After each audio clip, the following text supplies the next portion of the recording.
Welcome to TradeTheMBI.com. This is John. This report is for the 6th of May, and we'll start scrolling through the numbers right away.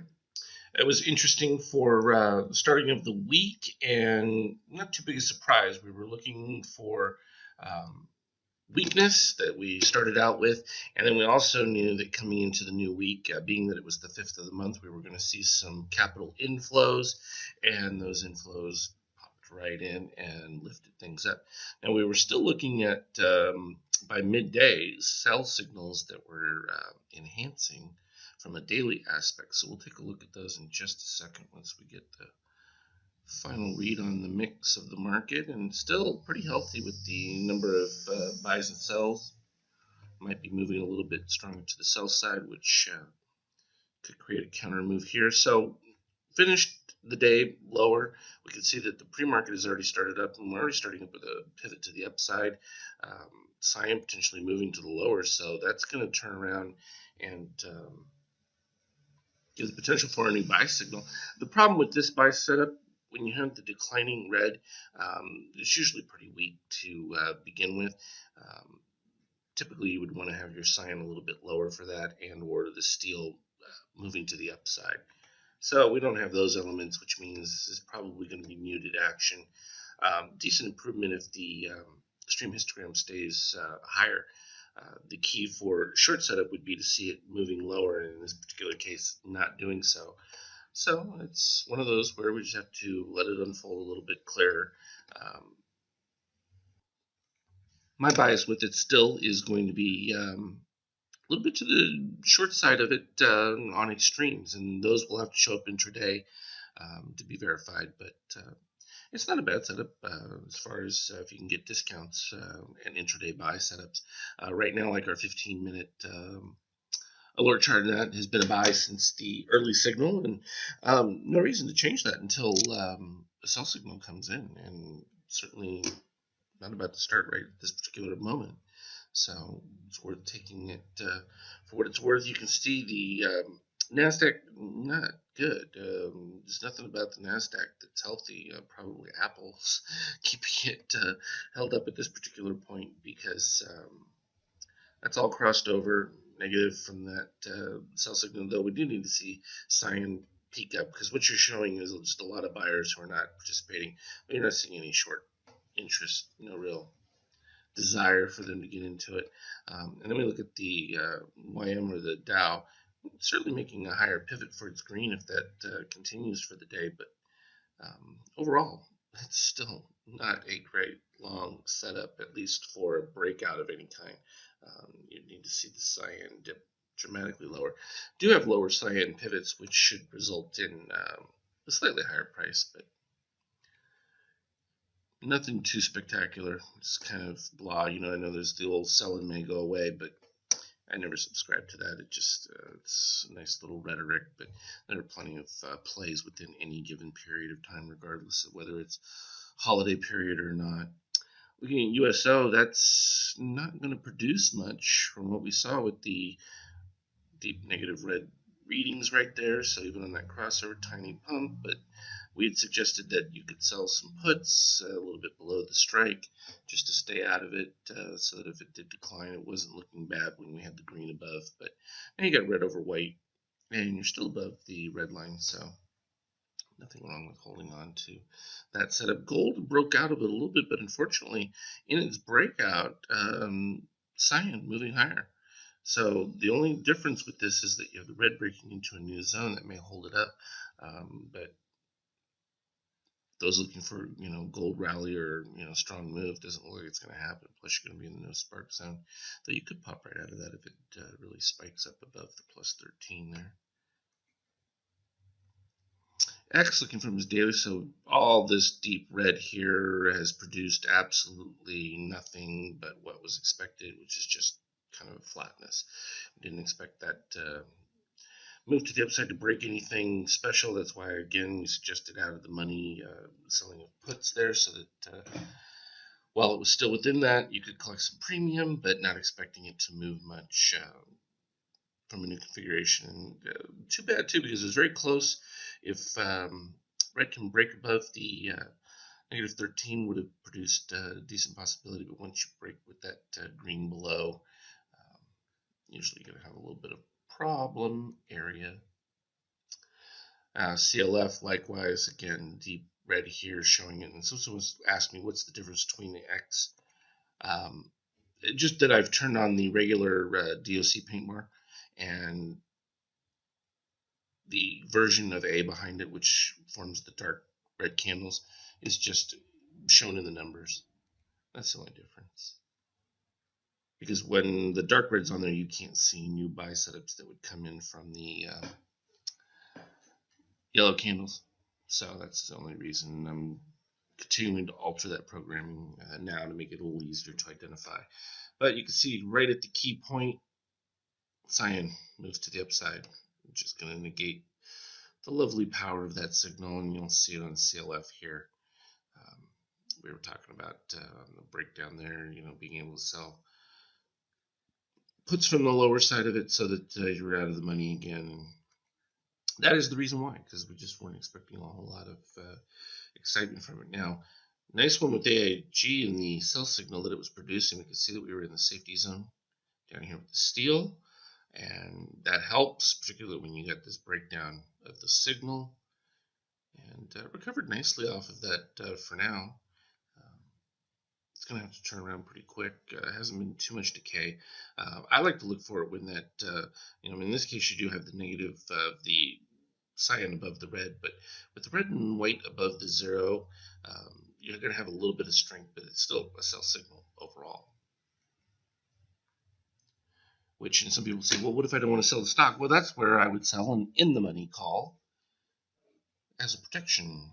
Keeps you from going the wrong direction with it. And you can see WLT, we had a nice little move up on that one, but clearly, even when it was making the up move, it was warning, not only was it in the spark from up there, but it was saying to you, yeah, we've got a problem with no crossover. I mean, look at how long this has been since it crossed over, all the way back here was the last peak of it.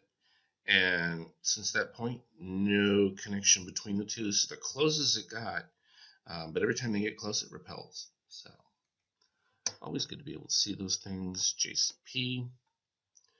Positive extreme should just about be retraced. Right there, got retraced in the morning. Popped a little bit, but then is right back down to it. That could present an interesting opportunity alongside if it turns around to an up signal.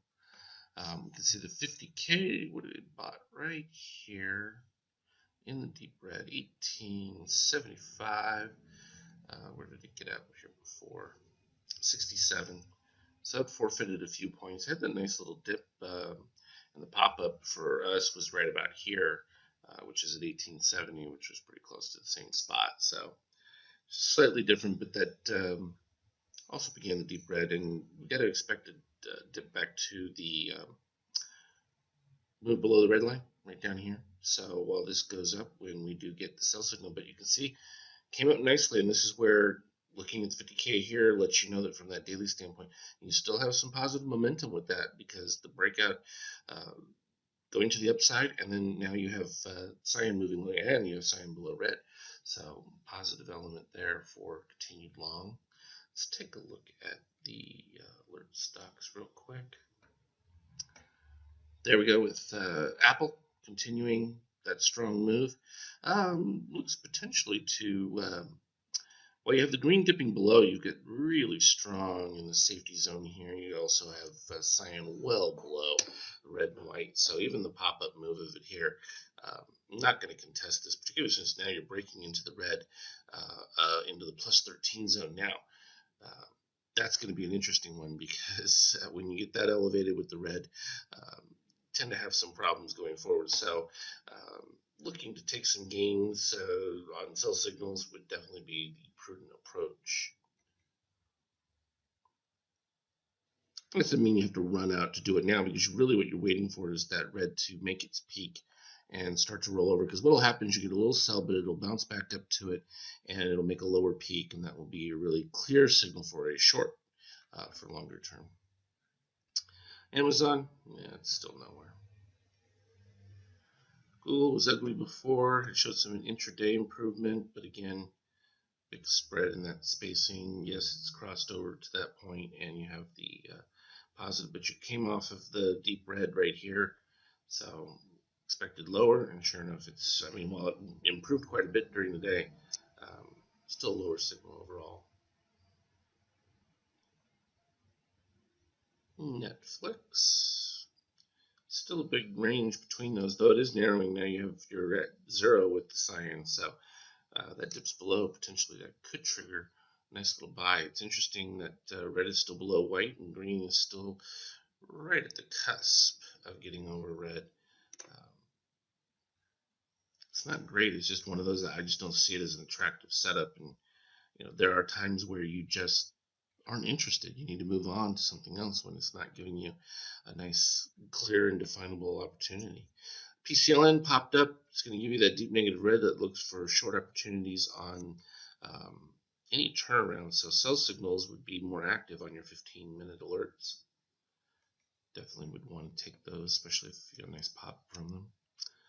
Tesla, nice little run off of the green, but this is still short setup, and with the lower pivot kind of at a divergence, but you do need to see those that steel dip below, and that will be your strong indication to go for the short. You've had this rising red and white, but it's reached the zone, did not pass it.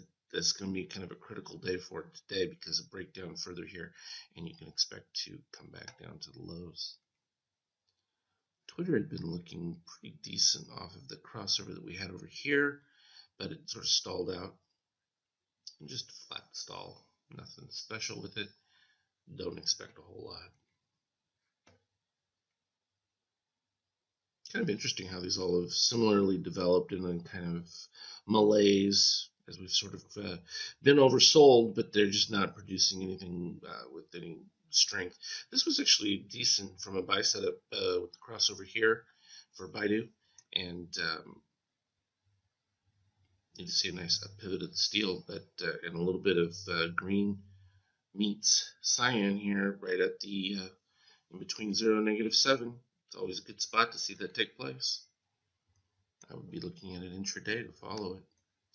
FAS, nothing that's negative, no change. And Facebook,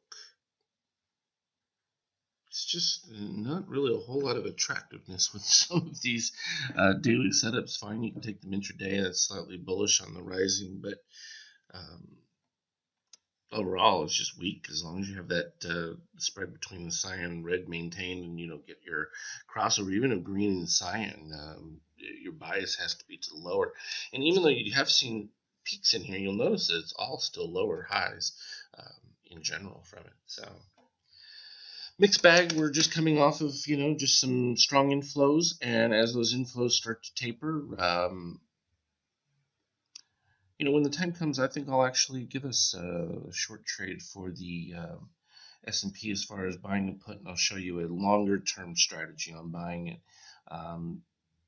That to some of you may be a little bit of a surprise, because it will be an in the money and further out in time setup that will allow us then to turn around and sell some puts in between, having the overall short setup allowing us to pay for itself as we do it each week. So we'll look to do that coming up as soon as we get a defined setup that will allow us to take advantage of it. So as always, continue to look for me on StockTwit's private Twitter feed. I'm going to continue my programming alterations to help make it clearer to see these particular setups and which ones are likely to fade. That way it just makes it a little easier to identify it visually. We can obviously see it from the DOC, but it's nice to put these into the zone segments. It just takes a long time. As always, we'll talk again tomorrow. Trade well.